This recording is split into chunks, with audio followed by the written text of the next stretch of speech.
要理解我们所说的荷鲁斯之乱的恐怖，就必须了解它之前发生的事情。纷争时代那动荡黑暗的千年，以及驱散黑暗的大远征的光辉事迹。如果我们不保留这些知识，不从错误中吸取教训，那么那些吞噬我们、用鲜血淹没我们梦想的背叛和暴行就会取得胜利，而我们的未来将注定陷入一场毫无意义的无知战争。自从人类离开曾经被称为地球的污染破旧的废墟，去探索恒星中未知的财富和危险以来，300年已经过去了。在那个被遗忘的早期时代，如今的我们不知道人类要克服什么样的敌人和考验，但人类战胜了他们。并且在这个过程中，人类的殖民地遍布银河系，人类也因此遍布了无数个世界，发现了无数的宝藏和恐怖。在这个如今只是异象和神话的时代的顶峰，人类将自己树立为神灵，其科学和艺术能够按照旧地球的形象处出行星，能够驾驭恒星的力量，用泥土和钢铁塑造仆人，并赋予他们虚假的生命，由此形成了长达数千年的黑暗科技时代。直到人类的统治在残酷和无知的漩涡中崩溃和瓦解，无数艺人死去，他们的呼喊无人回应，无人倾听。接下来的可怕历史时期被一些人称为长夜，而研究帝国真理的学者们则称之为纷争时代。在长达5000多年的时间里，噩梦一直没有停止过。在此期间，人类的世界被亚空间风暴隔离，几乎无法进行星际旅行，而旧地球，也就是我们所知的泰拉，与其殖民地和盟友完全隔绝。在整个银河系，人类世界失去了中央权威或保护，维系文明的资源和工业网络也被切断，由此陷入了无政府状态或者战争。人类文明分崩离析，地方派系和帝国为争夺破碎领域的控制权而大打出手，而另一些完全失去支持的世界则屈服于饥饿、疯狂以及最可怕的来自亚空间的威胁。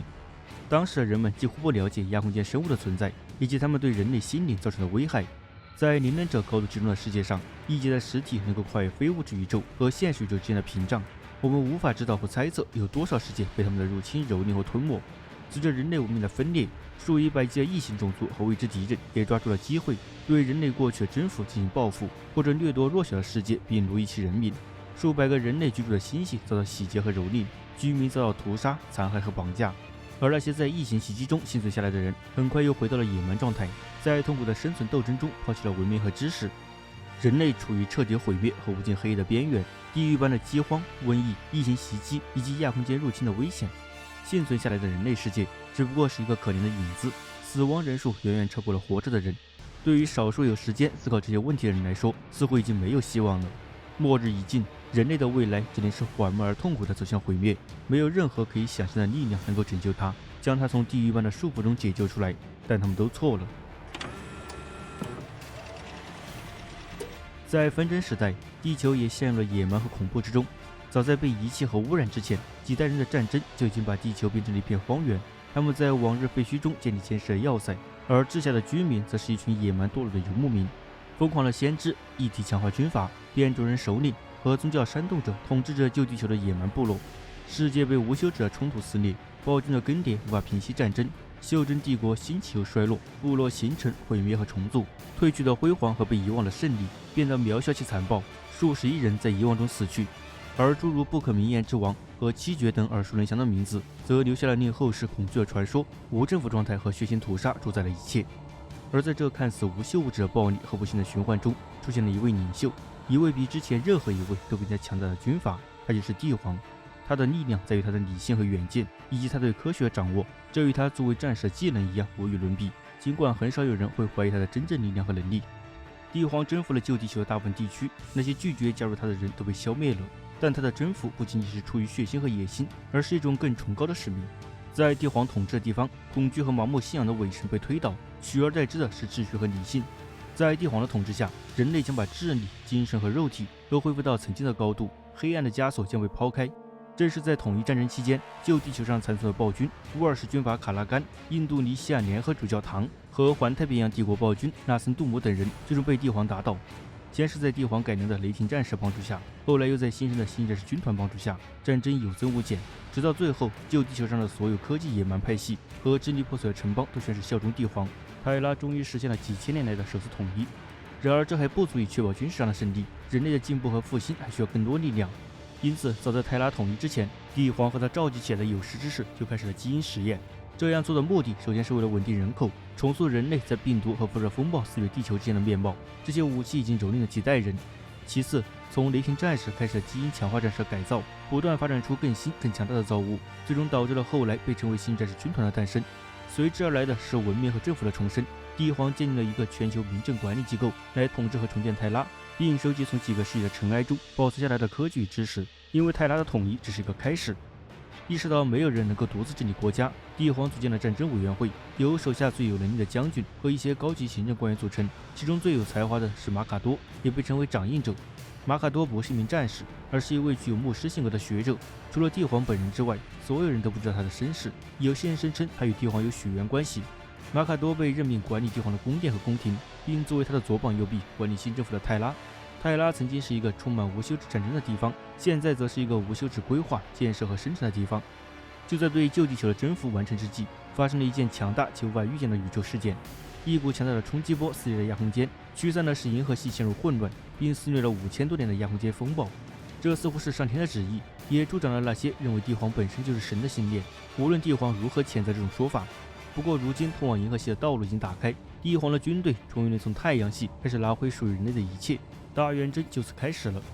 帝皇还发现了生命的秘密，他将自己的智慧与亚空间的力量相结合，按照自己的设想塑造生命。他首先进行了创新性的实验，培育出了基因强化的人类战士。他最伟大的造物是20位基因原体，他们的力量与帝皇不相上下，甚至有过之而无不及。帝皇希望通过这些半神来团结人类，征服银河系，但他的计划却引起了混沌诸神的注意。他们的仆人偷走了还是胎儿的原体，将他们分散到了亚空间各处。但这一切并没有结束，因为帝皇利用原体的遗传基因诞生了第一批新战士，由1万名战士组成的军团。这一事件被称为初次建军。帝皇指挥星际战士开始了大远征，一系列史诗般的战争见证了人类重拾群星间的霸主地位。在这些接二连三的战斗中，星际战士军团找到了他们失踪的原体，后者也已经成长为几乎无敌的存在，能够单枪匹马地摧毁整支军队。原体和他们的军团最终团结起来，打下了至今仍然存在的帝国。然而混沌却腐蚀了其中一些半神。当领略苍狼的原体荷鲁斯背叛时，他的几个兄弟也跟着一起造反了。随后发生的故事我也会陆续讲述，只需知道只有少数基因原体在荷鲁斯之乱中幸存下来就足够了。其他人要么在战斗中阵亡，要么带着叛变的军团逃进了恐惧之眼，至今仍在那里，注定要永远侍奉混沌诸神。至于幸存的几位忠诚原体，他们在这场内战结束后帮助重建了帝国。尽管原体拥有惊人的寿命，但他们并非不朽。毋庸置疑，他们曾取得过许多胜利，做出过许多英雄事迹，即使是流传下来的神话也不容忽视。忠诚的原体们相继从史册中消失或沉睡，如今这些英雄被尊为神明，朝圣者穿越星际膜拜为纪念他们而建的陵墓和纪念碑。许多人声称，在帝国危亡之际，基因原体将在最后的战斗中归来，保卫和拯救人类帝国，其中2位也确实回来了。多年来，在纷争时代与世隔绝的旧地球上，帝皇一直在推行他的计划，并努力使未来的帝国成为可能。为了重新征服银河系，早在统一泰拉之前，他就设计并创造了20位基因原体，作为他的变革推动者和将军。这些独特的存在是基因工程和知识的产物，超出了除帝皇之外所有人的理解范围。他们将成为帝皇的将军和帝皇意志的执行者，他们将以帝皇的名义征服数百万个世界。据说每位基因原体都拥有与帝皇本人相媲美的力量和能力，并且没有2个原体是完全相同的，每个人都将体现和掌握不同方面的战争和战术。他们将与帝皇和麾下的军团联合起来，创造出一支在银河系中无与伦比的强大力量。但原体的真实本质，无论他们声名显赫还是声名狼藉，都仍然笼罩在永恒的秘密之中。许多人都知道，原体是由帝皇自己的遗传基因创造出来的，每个人都被设计为领袖和战士，他们是强大的军阀，超人的武艺和他们的魅力、精神力量和远见卓识相得益彰，每个人都拥有将他们与普通人和星际战士区分开来的力量。无论帝皇是否从一开始就计划让原体成为他的将军，或者只是创造星际战士而诞生的副产品，我们都不得而知。就像当时的人可能永远无法知道是什么力量，在偶然或预言的作用下，将原体分散到了各个星系。对于帝皇来说，基因原体计划是抵抗混沌力量的长期努力。这些通过基因工程创造出来的拥有神力的超人，将成为整个人类种族的先驱。通过让他们变得强大且忠诚，帝皇希望原体能够证明自己不受混沌腐化影响，成为没有任何污点的光辉典范。但事实上，帝皇正是将自己的基因知识与黑暗诸神的力量结合在一起，创造了原体。这份力量是他在纷争时代穿越摩洛世界的亚空间传送门后，与毁灭力量签订契约后获得的。我们目前尚不清楚协议的条款是什么，但对于黑暗诸神来说，帝皇并没有兑现他的诺言。于是他们在领主帝国被吞噬的同时，策划了复仇行动。绑架原体的过程似乎是一个因果循环，尽管没有任何证据证实，但有可能是在荷鲁斯之乱开始前大约40年，或者说在原体失踪150多年后，还原者安格尔塔尔和他的部下被升格者英格瑟尔送回到了过去。也正是这个恶魔孵化了洛加奥瑞尼安。在帝皇的秘密实验室中，安格尔塔尔摧毁了隔绝原体与混沌诸神的概论立场，导致瞬间形成了一个亚空间漩涡，吞噬了人类之主的子嗣们。同样，在大远征的末期，战帅荷鲁斯在黑暗诸神向他展示了幻象中看到了原体的分散。他看到似乎是帝皇正注视着这场灾难，人类之主设法用他的力量固定住了漩涡，看着装有基因原体的胶囊被吸走。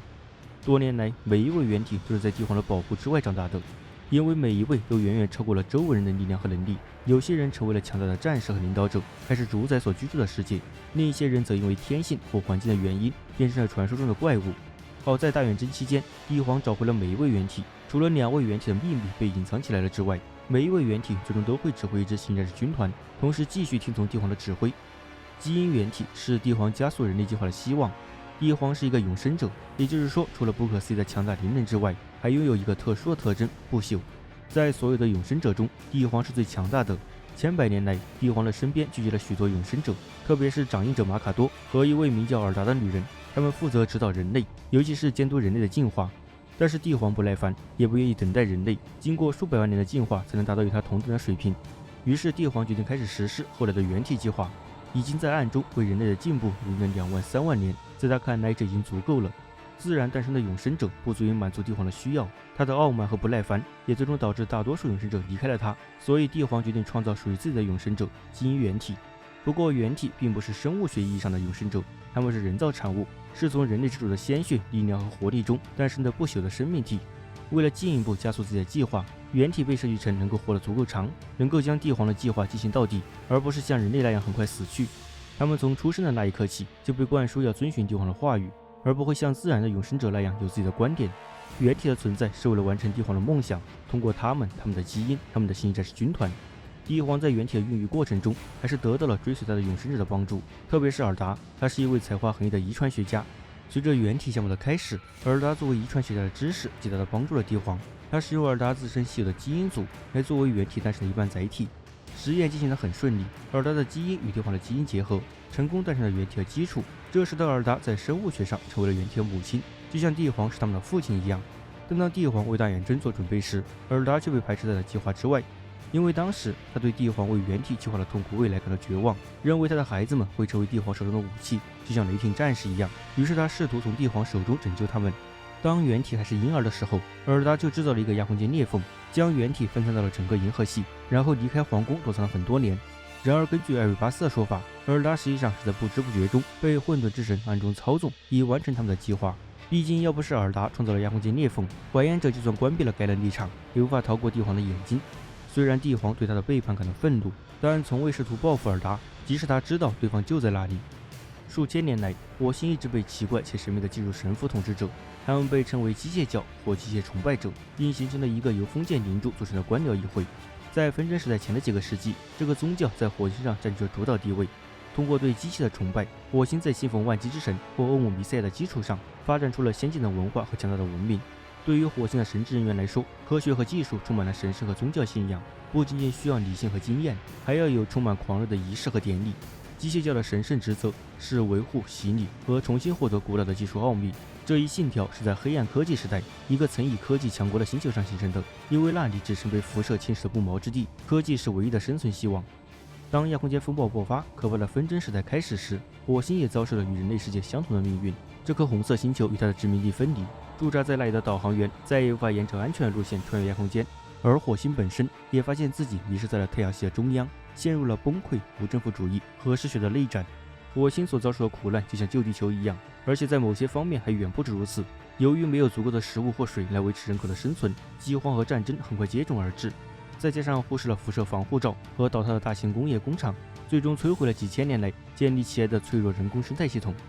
当机械教从地堡中崛起，从肆虐于地表的食人生物、变种人和半疯鸡婆手中夺取权力时，机械教已经从一个致力于通过发掘技术来生存的邪教，演变成了一个科技信仰组织。在机械教封建领主的控制下，秩序得以恢复，辐射防护罩得以重启，巨大的铸造神殿拔地而起，负责制造材料和机器，合成食物和氧气。火星也按照万机之神的形象进行了重建。早在帝皇将泰拉统一之前，火星就已经在欧姆弥赛亚的光辉下统一了。当技术神父放眼整个太阳系，并派出探索船时，他们只发现了混乱、威胁和野蛮。于是他们把目光投向了旧地球这个曾经人类的权力宝座上，并怀着羡慕和恐惧的心情注视着它。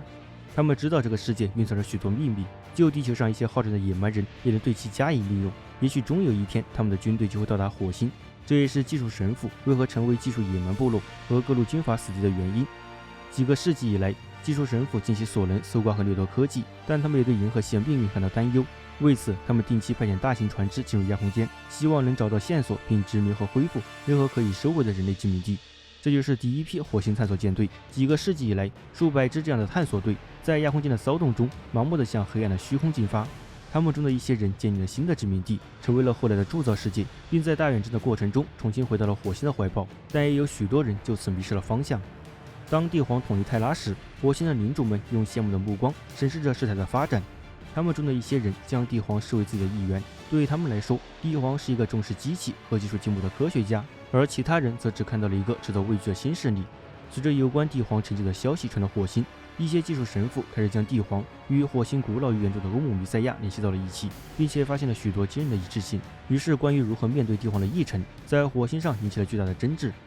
与此同时，帝皇在统一泰拉的同时也没有闲着，也在观察着火星的动向。他深知火星之强大，哪怕是星际战士军团倾其全部实力去攻打，也只能是两败俱伤，将人类最后的元气耗尽。所以帝皇不断地收集着火星的情报，并以此不断修正和改变针对机械教的方针和计划。意识到机械教的信仰为自己提供了一个外交上的机会，再加上几乎无法通过武力占领火星，因为这将涉及重大的战略困难和军队被摧毁的风险。因此，帝皇寻求与机械教议会谈判结盟。为了换取军队的补给和物资，以及为大远征建造一支强大的战争舰队，帝皇展现了莫大的诚意。首先是统一了火星自身和其他铸造世界，在之后帝国的发展中拥有几乎完整的主权和自治权，并赋予了整个机械教独一无二的独立行动权，以及6个全新的导航者家族，让火星能够在亚空间风暴已经退散的今天重新飞向银河，并将其他铸造世界真正连接起来。当然，帝皇还分享了许多火星从未见过的知识。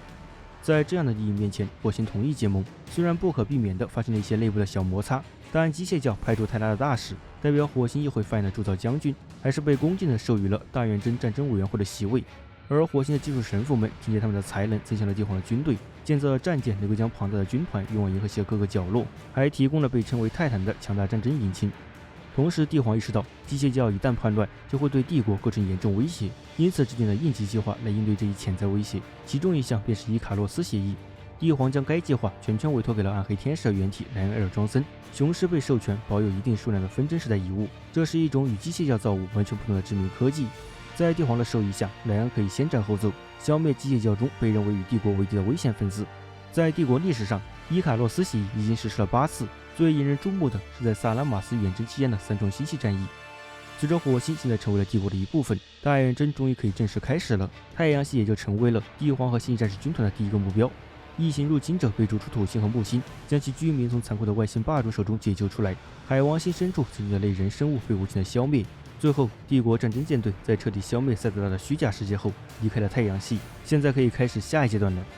大远征是一场规模和复杂程度都难以想象的庞大行动，涉及数十亿军队和数以万计的战舰。也许只有像帝皇这样的头脑才能理解并成功执行。因为要让人类帝国在整个银河系中维持自己的地位，就必须拯救数以万计的人类世界，并摧毁其他构成威胁的异形世界。为了实现这一伟大的目标，帝皇的军队被划分为了一系列不断扩大并频繁重组的远征舰队。这些半独立的战斗群，其任务是探索星际，并以帝皇的名义发动战争。这些大型舰队主要由大大小小的战列舰、机械教巡洋舰、钻探船和巨型运兵船，以及无数护航舰、运输船、防御监控船和侦察舰组成。远征舰队的航线通常由帝皇和战争委员会决定，但也取决于指挥官的意志。他们的任务是寻找失落的人类世界和摧毁异形帝国，主要是通过黑暗科技时代留下的关于古代殖民地所在的位置、行商量的报告、火星技术神父和泰拉学者的预言，甚至是神话、谣言和传说。这个时代的帝国军队包括全部的星际战士军团，由于太阳系古老技术和资源的发掘，星际战士的数量和能力都在以指数级的速度增长。星际战士军团是大远征的先头部队，负责用致命的铁拳摧毁人类之敌。与这些超人战士并肩作战的还有数百个辅助军团，主要由来自泰拉的人类军队组成。但随着大远征的进行，新征服世界的战士也加入了其中。凡人辅助军主要充当二线部队，跟随新战士军团踏上战场。如果新战士无法出战，他们就会尽其所能的坚守原地，等待新战士的到来。人数优势和钢铁般的意志是凡人辅助军唯一的优势。同样重要的是机械教及其铸造世界提供了巨型战争引擎。除此之外，许多其他小型组织和武装编队也如雨后春笋般出现，有些是为了执行特殊任务或打击特定敌人，有些则只是为了维持秩序或执行法律。其中最重要的为是禁军及帝皇的私人护卫，他们人数虽少，但实力却十分强大。通过大远征，帝皇肩负起了将人类从异形和亚空间邪物手中解放出来的使命。征服和屠杀在一个又一个世界上发生，只要存在人类社会，就会成为帝国的一部分。当然，也有世界是因为赞同帝国真理，所以成为了帝国的一部分。这种融合主要是通过外交手段实现的。如果敬酒不吃吃罚酒，那就让新战士军团登场。数千个世界的暴君和伪帝被帝国军队推翻，并迅速通过帝皇本的法令宣布宗教和教条为非法。只要被征服的人类没有发生不可逆转或过于狰狞的变异，帝国就会对他们保持仁慈，但对异形不会有任何怜悯。这些压迫者在一系列史诗般的战争中被击溃或消灭，解放了数十亿人类奴隶，并撕裂了异形帝国。在虚空中的每一个角落，绿皮都是极其残暴的祸害，它们就像废墟中的害虫一样大量繁殖。除了这些强大的种族，远征舰队还遇到了无数其他种族，较小的物种被毫不留情的消灭，而那些过于奇怪或难以彻底消灭的种族，例如喧闹的赫鲁德人和噩梦般的史洛斯人，则被控制和禁锢，或是驱逐到外部的黑暗虚空中。当然，大远征也有一项最残酷的任务。对于那些被亚空间邪物感染、现实壁垒被打开的世界，强大的病毒炸弹和漩涡导弹会用密集的弹幕将其清理干净，旨在消灭生命并封闭通道，名为灭绝令。在大远征期间，星际战士军团与他们的原体逐渐重聚，因为他们散落在各处的世界最终被帝皇找到。人类之主也利用了这一点，在大多数情况下，那些原体成长的星球都被定为其军团的母星，并进行了严密的防御和开发。随着大远征距离泰拉越来越远，中央指挥和协调变得愈发困难。这些家园世界以及其他一些战略行星成为了大远征的关键。依靠这些新基地和机械教铸造世界，帝国军队能够巩固失地，并攻击银河系中几乎所有的敌人。而在将大远征扩展到太阳系以外的星系之前，帝皇首先下令在泰拉上建造星具。大批技术神父从火星赶来监督这项工程，泰拉上的大部分人口也都投入到了建设或支持工作中。在当时，星具是泰拉上最伟大的装置，而这一宏伟设施的核心目的，便是为了能够聚集帝皇那深不可测的灵能力量，以使得能够在亚空间中创造一个强大的、可部分自持的、能够覆盖大半银河的信标。自从建成之后，星具作为灵能导航信标，就成为了当之无愧的全银河系最强大的灯塔。其不仅直接在亚空间当中闪耀，甚至可以穿透亚空间风暴传递信息。而为了管理和维护这一庞大的设施，帝皇还创立了星具厅，以担任对这一关键设施的保护和运行。而作为一个强大的灵能信标，其最大的受益者也是最大的目标群体，是借助亚空间引擎进行亚空间航行的各类舰船。准确来说，是一直以来把控亚空间航行的群体导航者。除了群星间这座无价灯塔之外，如果没有星域艇的创建和延续，帝皇的计划就不可能成功。这支由星域者组成的特殊部队，是帝皇在征服泰拉的最后几个月内创建的，因为他预见了星域者未来的重要作用。在大多数情况下，帝皇并不赞成他人使用灵能天赋，因为他本身就是位灵能者，尽管拥有无可匹敌的力量，并且早已熟练掌握，但他也意识到了与亚空间接触所顾虑的危险。此外，在纷争时代的旧地球上，也曾出现过拥有灵能者的巫师王，其中一些人还被帝皇亲手所杀。不过，人类之主还是能够识别出那些足够强大的人。在谨慎的安排下，一些灵能者仍在帝国中承担各种特殊职责，星域者就是其中之一。星域者是一种星系灵能感应者，能够通过幻象、梦境和神秘预兆，而不是语言，与距离遥远的人类同胞进行交流。这是一项基本技能，因为有人居住的世界通常在物理上相隔数光年，而帝国维持统一的实用方法就是通过星域通讯，无论这种交流多么不稳定。所有星域者都会经历一个特殊的过程，塑造他们的力量，同时增强他们抵御精神危险的能力，被称为灵魂绑定仪式。在此过程中，会用帝皇的灵能重塑受试者的神经结构，让他的意志更容易抵御混沌诱惑。这个仪式被视为荣升星域者的测试，没有灵魂绑定就没有星域者。但仪式也有着很大的副作用，尽管挑选的受试者都质量极高，准备充分，但大多数都无法在仪式中保持理智。几乎所有人都会在帝皇之力折磨后永久失明，因为帝皇之力较为倾向于攻击那些神经结构，例如视觉神经。仪式的过程极为惨烈，受试者的所有感官都会处于超负荷状态，有些人不只是失明，连味觉、嗅觉和听觉都有可能丧失。不过仪式并非百害无一利，它让星域者们有类似安全感，能够坦然地向遥远之处传来的亚空间通讯敞开心扉，从灵能禁止与危险谎言中筛选出真相，再将自己的信息投入到虚空中，让其他同僚听到。视觉上的残疾也能依靠星宇宙的天赋弥补，可其他人永远不会知道，他们令人不安的白眼或者空洞的眼眶背后究竟受到了何种折磨。传说第一个进行仪式的人正是掌印者马卡多，但即使有星宇者，帝国内的通讯依旧极容易受到亚空间涟漪的影响，许多讯息因此延迟和丢失。另外，由于工作繁重和帝皇的灵能联系，许多星域者的肉体相当孱弱，常常会因为过劳或长时间暴露在亚空间能量中而英年早逝。鉴于帝国的幅员辽阔以及穿越亚空间所具有的困难，新政府的世界被委托给了新的机构——沃帝国指挥官。他们每个人都必须按照帝皇和战争委员会的意愿进行统治、生活和死亡。这些新统治者中有许多是军人，他们因攻受伤，被授予以帝皇的名义进行统治的权利。而另一些则本就是各世界的统治者，他们向帝皇臣服，并因其忠诚而获得奖励。帝国指挥官是麾下世界的主人，但必须在帝国法律明确规定的范围内开展工作，且肩负了重要的责任。首先，他们必须维护帝国真理，然后应要求为帝国提供军队和资源，也就是11税，还要为其他帝国军队和舰队提供庇护和救济。而最重要的是，他们有责任记住人口中的严重突变者，尤其是灵能者。他们被告知会有大型黑船提前造访，将抓获的灵能者带到泰拉。多年来，每位元老都在议会中占有一席之地，帝皇的禁军指挥官也是如此。但这些人是为战争而生，而不是为了政治，而且也会年老体弱。因此，除了帝皇本人之外，掌印者马卡多以其超乎寻常的寿命和敏锐的头脑，被证明是唯一有能力管理这个庞大帝国细节的人。随着时间的推移，他既是帝国11税的监督者，又是帝国行政机构的最高首脑。